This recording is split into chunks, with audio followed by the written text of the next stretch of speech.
Alright, here we go. Battle Damage Shredder, Teenage Mutant Ninja Turtles, the Mirage series line, one of the newer releases. This has been available for a little while, I think. I think it was maybe, it hit Walmart's first, I think, and I couldn't get one at Walmart. I found this one live at Target. So you should be able to get this one at Target if you're lucky, and the new Splinter too. The new Splinter's available too. So again, just like the Mirage series, I adore the Mirage series. I love it. But obviously this is Battle Damage Shredder, logo there. The original Kevin Eastman art on the front. On the first side, you got a full body shot. Again, this looks just like the old comic book. It looks so good. Other side, just like always, you got the headshot here, and he's figure number 6 in the series. And then on the back, you have the various action shots. This one matches the comic book almost exactly. We'll see when we get into it. And with a grenade there, all the beautiful action shots. I just love this series. I love these old comic books. As I've said before, if you watched any of my old videos, I'm super excited to have this. Super, super, super excited. So let's get him out of the box and check him out.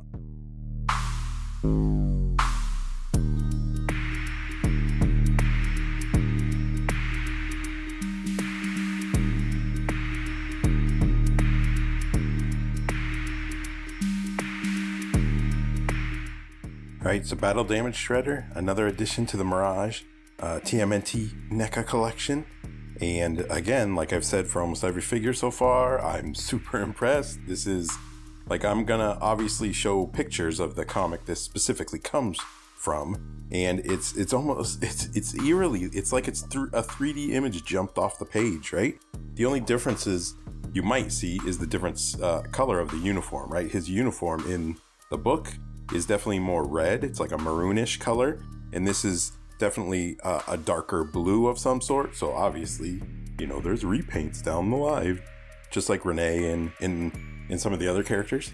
But even having said that, looking at this up close, all the shading and everything, I'm a huge fan of the cell shading by NECA, and this figure does not disappoint at all. I love how the wrinkles on here, the cell shading on it, it's cartoon hash marks, comic book hash marks and everything. It even goes by on his helmet like that. You can see his skin inside is dark, like some of the pictures that I'll show you. Like I said, he does come with an alternate head. But again, as someone who adored these comics and read these comics religiously when I was younger, the trade paperbacks that I have, this jumps like right off the page. Like, I'm so impressed with this. I really like the dark shading, even on the metal.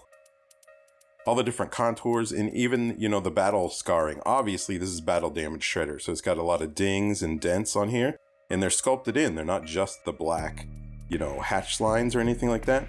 Obviously, he's got the strikes across his chest. Leonardo did these. I'll put the picture on the screen. Going down to the pants, it's got the cell shading on the cloth folds, like I said earlier. He's got cuts and bruises, rips on his pants, and it's all cell shaded in. It's got blood on the inside. It's so cool looking. Even if you go down to the feet, even all the details on the feet, all the stripes for the cloth. Going around to the back, it's much more dark on the back, right? Because light on the front, dark on the back. That makes sense. But there's definitely some more shading too, if you look at it. More cross hatching, I guess you could say, not necessarily shading. But I love the aesthetic of this. It definitely matches the comic book for sure. That final battle scene, which again, if you haven't read the comic books, I'm gonna fill you in on this because this is so cool to me. I just want to share. I want to share where they got the design notes from this guy. And it's amazing. So I love this version of Shredder with this helmet on, with the blacked out, face, like the mysterious face, because you didn't know who Shredder was, obviously, most of the adventure. And he does come with an alternate unmasked head, which we'll go over when we see the accessories eventually. But this head is straight from the comic too. We'll get to it when we get to it, but man, oh man, they did such a good job on all the shading and everything. So posability and articulation, the key points that I will say, I guess, is it's got double elbows, double knees, like typical NECA. It does have the bicep swivel right there. These shoulder pieces are semi-soft, but they don't move very much. It doesn't seem like. It's just sort of an up and down hinge. So, you can get the arm out, but you're not going to be going around the world, I don't think, with him. So if that's a deal breaker for you, it's a deal breaker for you. This is going to pose and look pretty for me. I don't think he's going to be doing any, windmill All right, so I was going down to the wrist. The wrist does move forward and backwards. The punching, shredder fists, spiky fists in there. But like a lot of NECA figures, remember they paint the joints and they're definitely sometimes hard to move, and I can't get this to move. So a little trick for that I was told by my buddy Matt, Customs by Matthew, is to, just sit it in hot water for a little bit. Warm water, not hot water. But let's sit it in warm water and it'll loosen up those joints so you can move it. But that's really stuck in there. I don't want to mess with it too much, but it does technically move forward and backwards. These spikes on all of his armor are actually soft, so you don't worry about breaking it off or anything. If you pinch them down, they normally pop right back up. So I definitely like that too. So obviously, head articulation. He can look up, he can look down, he can look all around. And you'll notice one thing with the head too. When we get to the head, it's not just a ball joint up here. Like when you remove this, it pops the whole thing out. And I think they did that, obviously they did that intentionally, because the neck coloration changes. Because when he's on his unmasked head, he's got a cloth thing that goes down, so it's definitely a different sort of texture right there. So I think they did that to differentiate the neck, which is a cool touch, right? Like it's not just a ball you're popping up and the same neck both ways. But we'll see the other way when we get out. So there is articulation at the waist, it goes like that. Legs don't move too much forward, but they do move to the side a lot because there is a cutout right there. There is a cutout in his, cloth diaper loin piece. I don't know, the thing behind his loin piece, the bottom of his kimono. So it moves about that. It's got, double knees like always for NECA, or like most of the time. One thing to note, when I first got him out of the package, the knees were definitely misaligned with like the shin guards, but you gotta keep into account there is some articulation there, which actually moves this piece. This piece reaches out over the top. Whenever you move that, you move the shin guard. So then you can just line it up with the knee and just move the leg to where it needs to be. So it looks pretty cool. So it's not misaligned. I thought it was misaligned, maybe like a G.I. Joe Classified. They keep giving me misaligned shin guards, but that fixes it, right? So just get it, line it up just like that. Feet articulation goes very far back. Forward, a little bit of side to side, not that much, but it does have, it's really actually hard to tell because it matches the shading, but he does have boop, toe articulation, so you can make some cool toe poses. Boop. And then again, going around to the back, it's still got all that shading on the back, and I really like the back of even the helmet. It's got shading and it's got, sculpted, dents and stuff like that. And again, they match the comic book so well, so well. I love it. It's awesome. So I'm pretty pleased with the base figure. Let's check out the accessories.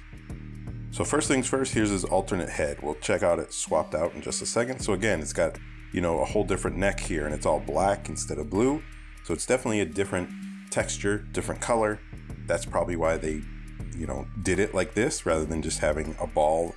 And I'm going to put the shots here of, the picture this is basically based on. Obviously, this is a culmination of a few different shots in the comic book. But man, oh man, this looks just like some of the art in the comic book. It's very close, and he's not a very handsome man. That one just pops out like that. Pops straight in there.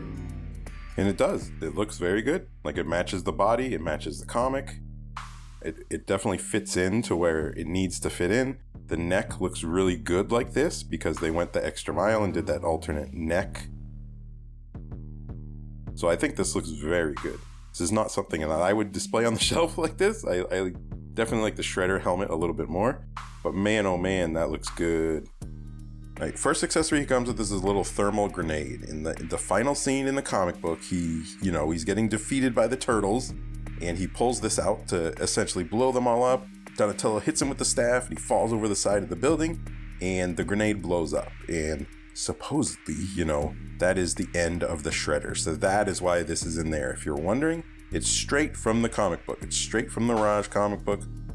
And continuing to talk about the ending fight scene in the comic book too, there's an extra sort of, Shredder gauntlet here. And if you don't know the comic book, you might be, and you get this figure, you might be wondering, what the heck is this? Because it doesn't go on the body at all. There's no use to this. Well, this is once the turtles came down the building after the grenade blew up, this is all they found left of Shredder. There was no body. Dun, dun, dun. they found this and they were like, Shredder got shredded. And this was the last remains of him. So to me, this is a deep dive into the comic book, and it shows me NECA really cares about the source material. And I love that. I love it, love it, love it. They always get bonus points, companies that do that. And that's what that is, essentially. And then he definitely does come with lots of multiple hands. So 3 on each side. So essentially, they're all just different size of grippy fists to hold different things. So obviously this big one right here, that's gonna hold the thermal grenade canister. The other ones can hold any other accessories maybe you have already. Maybe they're gonna release in the future or something like that. But there's definitely enough to hold anything you could probably think of if you want to, that don't come with him. So here he is, alternate head grenade. He doesn't come with a lot of different accessories. Most of them's just multiple hands, but I do love the 2 helmets. I do love, the glove at the end and everything like that. I really do not have a lot of complaints about this figure. It looks amazing, amazing, just like the rest of the Mirage line. All right, and here's Shredder compared to some of the other figures in the line. So we have the Shredder clone, the bigger one. We have Casey Jones. We have Battle Damage Shredder himself. And I don't have the turtles yet. Don't tease me, okay? So the last Ronin armored figure actually fits into the line pretty good. So I would put him in there in place of the turtles for now. He stands at about almost 7 inches, a little under 7 inches, like 6 3/4 inches tall. So he does fit in quite well with the rest of the line. He's, about the same size as Casey Jones. So, a typical sort of human height, plain Jane human height. He's not superhuman. He's not Super Shredder now. He's just a dude in a mask with some spiky things.